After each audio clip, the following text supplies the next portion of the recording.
जय श्री कृष्ण। राधे राधे। श्री हरिदास। और ये वीडियो मैं एक भक्त के आग्रह पे बना रही हूँ।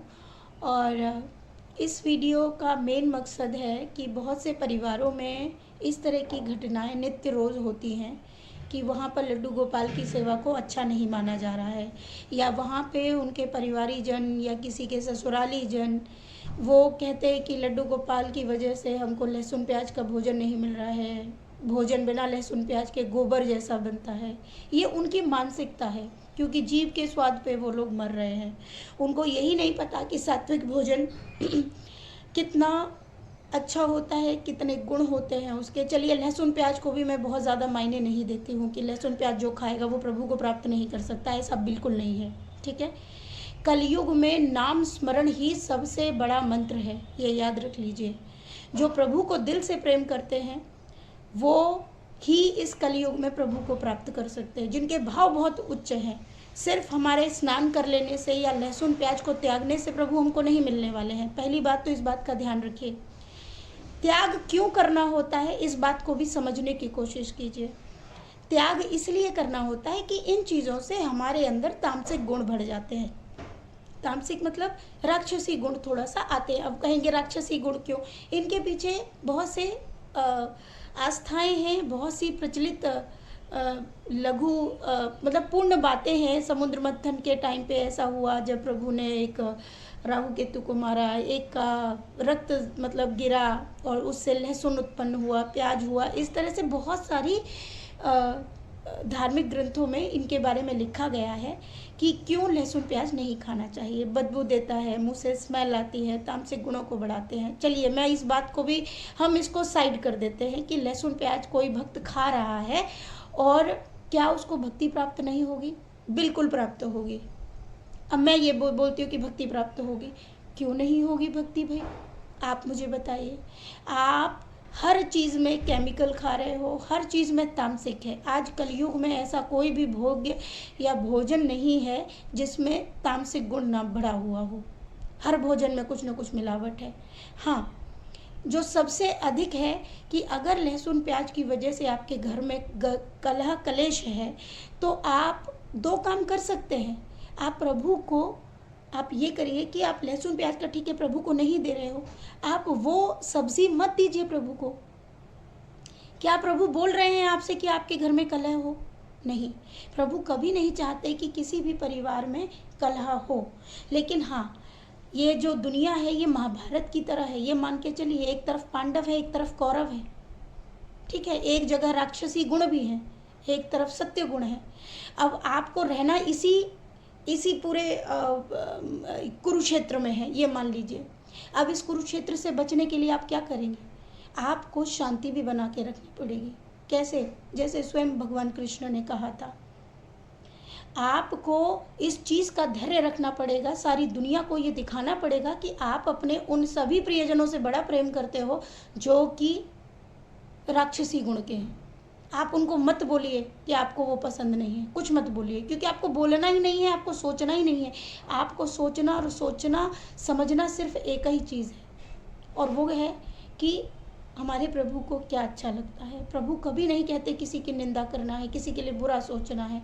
बस हमारे मन में ये पता है कि ये व्यक्ति ऐसा है, तो ऐसे व्यक्ति से आप थोड़ी सी दूरी बनाइए। अब दूरी दो तरह की होती है, एक मन की दूरी होती है, एक सामने से दूरी होती है। आप मन की दूरी बनाइए। घर परिवार को आप नहीं छोड़ सकते, आपके बहुत से फ़र्ज़ हैं जिनको आपको पूरा करना पड़ेगा, आप उन फ़र्ज़ों को पूरा करिए। लेकिन जहाँ पर इस तरह के आपको सुनना पड़ता हो, वहाँ पर आप उतना ही मतलब उनके साथ संबंध रखिए। जो बातें उनको अच्छी लग रही हैं उतने में ही आप हाँ नू करिए, बाकी अपनी सेवा पर ध्यान दीजिए। सेवा, मैंने पहले भी बताया है, मानसिक सेवा से सुंदर कोई सेवा हो नहीं सकती है। याद रखिए, सबसे सुंदर और सबसे गहरी सेवा मानसिक सेवा है, क्योंकि यहाँ तो प्रभु स्वयं आप में विराजित हैं, आपके हृदय में विराजित हैं। वो घट घट की बात जान रहे हैं। चलिए, आपके पास श्री विग्रह है प्रभु के, आप बहुत भाग्यशाली हैं, क्योंकि हम जैसे मानव, हम सनातनियों को ये मिला है कि हम प्रभु की छवि देख सकते हैं कि शायद प्रभु ऐसे हैं, प्रभु ऐसे हैं, प्रभु ऐसे हैं। हम बहुत भाग्यशाली हैं ये बात जानकर कि हमारे पास एक प्रभु का श्री विग्रह है।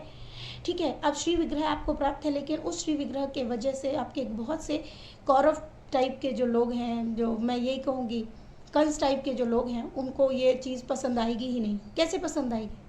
सोच के देखिए, नहीं आएगी उनको पसंद। कंस है ना भाई, कृष्ण कैसे पसंद आएगा उनको? तो अब आपको क्या करना है? आपको शांति बनानी है। कृष्ण तो आपकी सूखी रोटी खाकर भी बेहद प्रसन्न रहेंगे। क्यों परेशान होते हो? कृष्ण आपको ये ही समझाना चाहते हैं, घर में कलह कलेश नहीं होना है, क्योंकि ये कुरुक्षेत्र है और इस कुरुक्षेत्र में आपको सत्य की जीत करनी है, और सत्य की जीत करने के लिए शांति बनाकर भी रखना है और जीतना भी है। वो कैसे? अब आपको क्या करना है? ठीक है, घर में लहसुन प्याज खा रहे हैं, आप बनाइए उनके लिए लहसुन प्याज, दीजिए उनको लहसुन प्याज, जो खाना है खाइए, आपकी इच्छा, आप भी खा सकते हैं। आपको, प्रभु को तो पता है ना कि आप किस परिस्थिति में खा रहे हैं, है ना। अब प्रभु, आप कहेंगे अब मैं मेरे प्रभु को क्या दूं, क्योंकि मैं तो वही भोग पाती हूँ जो मेरे प्रभु पाते हैं। तो मैं आपको तरीका बता देती हूँ। आपको प्रभु, आप रोटी दीजिए प्रभु को, घी से चुपड़ के रोटी तो दे ही सकते हैं। चुपड़ के भी नहीं है तो मैंने आपको बताया था ना, सूखी रोटी भी खाते हैं वो नॉन के साथ, वो अचार से भी रोटी खाते हैं। अरे एक भक्त ने तो उनको लहसुन प्याज की चटनी तक खिलाई है और प्रभु उससे भी प्रसन्न हुए हैं। तो अपनी मानसिकता के अंदर से लहसुन प्याज इस तरह की चीज़ों को हटाइए। इस चीज़ के लिए घर में कलह कलेश नहीं होना चाहिए, क्योंकि ये सोचिए हमारी वजह से हमारे प्रभु को ना सुनना पड़े। हम सेवा कर रहे हैं, ठीक है, हम सुबह दोपहर शाम हम 3 वक्त ही सेवा कर पा रहे हैं, या हम 2 ही वक्त की सेवा कर पा रहे हैं, कोई बात नहीं।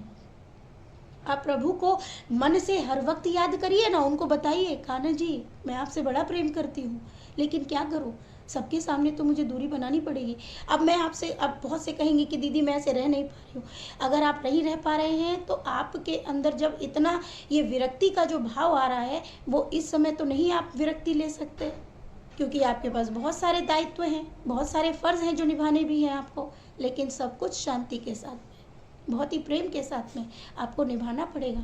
यहाँ पर प्रभु आपके साथ हैं तो ये समझ लीजिए आप कितनी भाग्यशाली हैं कि वो आपकी वजह से सुन रहे हैं और आपके साथ भी रह रहे हैं। आप उनको जी दीजिए, आप रोटी दीजिए। अरे आपके अंदर अगर भाव हो गया है, सबके लिए लहसुन प्याज बनाइए, प्रभु को एक आलू काट के ना 2 चिप्स बना के दे दीजिए तेल में तल के। कितना चाहिए उनको एक मैं आपको क्या बताऊं, एक तिनके के बराबर भी अगर आपने उनको, मतलब कोई भोग का एक टुकड़ा भी उनको दिया है ना, और आपने सिर्फ इतना बोल दिया है कि प्रभु ये अर्पण कीजिए, प्रभु उसको भी अर्पण करते हैं। मैं कैसे बताऊं आपको? तो प्लीज़ किसी भी घर में कलह कलेश नहीं होना चाहिए, खासकर प्रभु के कारण, कि ऐसे करते हैं परिवार वाले, करने दीजिए। वो जो चाह रहे हैं आप वैसा करिए, क्योंकि आप विरक्ति नहीं ले सकते, आप छोड़ नहीं सकते। जब छोड़ नहीं सकते, आप सबसे दूर नहीं रह सकते। आपको पता है कि आपको ये भी दायित्व पूरे करने हैं। तो प्रभु यहाँ पर आपको शांति का संदेश दे रहे हैं कि कोई बात नहीं, तुम मुझे हृदय में हर वक्त विराजित रहो। कोई बात नहीं, तुमको हाथ ही से तो भोग बनाना पड़ रहा है ना उन लोगों के लिए जिन्हें लहसुन प्याज या जो भी चाहिए खाने के लिए, बना के दीजिए। आपके मन, आपके हृदय पर अधिकार किसी का नहीं है, वो अधिकार सिर्फ और सिर्फ आपका है। उस अधिकार को कौन छीन लेगा? उस प्रेम को कोई छीन सकता है आपसे? नहीं ना। तो बस दिखाइए मत, बोलिए मत, शांति से एक वक्त ही सही प्रभु को भले ही सूखा पानी दे दो यार, 2 चीनी की बूंदे डाल के दो, लेकिन प्रभु शांति ही चाहते हैं। तो कृपया मैं सभी ऐसे भक्तों से, ऐसी माता बहनों से कहना चाहूँगी कि जिनके घर में भी प्रभु की वजह से कलह कलेश होते हैं, उन कलह कलेशों को वो दूर करें, प्रभु को मन में विराजित करें। भले ही एक वक्त ही आप उनको सेवा दे दो, चोरी छिपे दे दो। अरे बहुत तरीके हैं प्रेम करने के भाई, बहुत तरीके हैं, कुछ नहीं है। वो तो हरी मिर्च भी खा लेंगे, मैं क्या क्या बताऊँ आपको। चलिए इस पर मैं आपको एक छोटी सी कथा बता देती हूँ, और शायद सुनी भी हो बहुत भक्तों ने। एक बार एक गांव की महिला थी, बेचारी अनपढ़ थी, ज़्यादा उनको कुछ आता नहीं था, पढ़ी लिखी नहीं थी। तो कुछ साधु संतों से उसने बोला कि मुझे तो पूजा पाठ आता नहीं है प्रभु, मैं कैसे करूं संत महाराज। तो संत महाराज उस महिला से कहते हैं, तुम ऐसा करो कि तुम जब भी कोई खाना खाओ, पहले प्रभु को बोलो और बोलो विष्णु अर्पण। तुम जो भी चीज़ करो और जैसे ही तुम मतलब थाली लो, बोलो विष्णु अर्पण। फूल पत्र चढ़ाओ, बोलो विष्णु अर्पण। अब वो महिला यही काम करती। अब वो काम करने लगी कि विष्णु अर्पण, भोग लगाती, विष्णु अर्पण। अब ये करते हुए उसे बहुत समय हो गया। अब समय बहुत अधिक हो गया तो उसको आदत ही पड़ गई कि विष्णु अर्पण। अब वो ज़्यादातर बात में विष्णु अर्पण बोली। और एक दिन वो कचड़ा फेंक रही थी, कचड़ा फेंकते ही उसके मुंह से वही आदत पड़ी हुई थी, उसने बोल दिया विष्णु अर्पण। उधर से गुजर रहे थे नारद जी। नारद जी ने बोला, अरे पागल औरत, भगवान को तू मतलब ये कचड़ा, कूड़ा कचड़ा जो है अर्पण कर रही है। उन्होंने खींचकर उसके सर मुंह पे चाटा मार दिया। उस महिला को वही आदत, तो उसने फिर बोल दिया विष्णु अर्पण। उन्होंने दोबारा उसके चाटे मार दिया, बोला भगवान को चाटा अर्पण कर रही है, फिर चाटा मार दिया। तो उसको 2-3 चाटे लगा दिए औरत को, और औरत एक ही बात बोलती रही, जुमला विष्णु अर्पण, विष्णु अर्पण।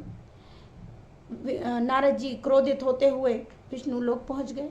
वहाँ जाते हैं तो देखते हैं कि विष्णु जी के दोनों गाल जो है लाल पड़े हुए हैं, निशान पड़े हैं उनके हाथ पे।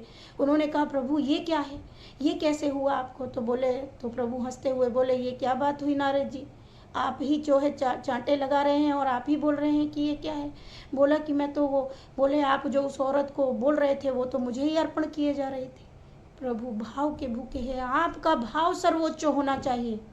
आप कुछ कर पाए या ना हो, कर पाए, सर्वोच्च होना चाहिए। प्रभु को घट घट का पता है, एक एक चीज का पता है।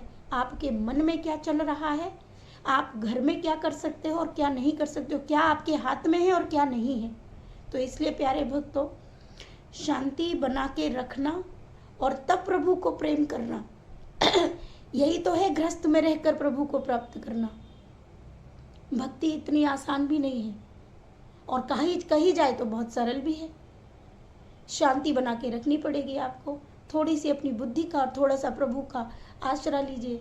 प्रभु ने बुद्धि इसीलिए हमको दी है कि हम किसी भी प्रकार से शांति बनाकर अपने प्रभु को प्रेम करते रहें और किसी को मौका भी ना मिले, है ना। तो मेरे को लगता है कि आपको इससे कुछ तो समझ में आया होगा।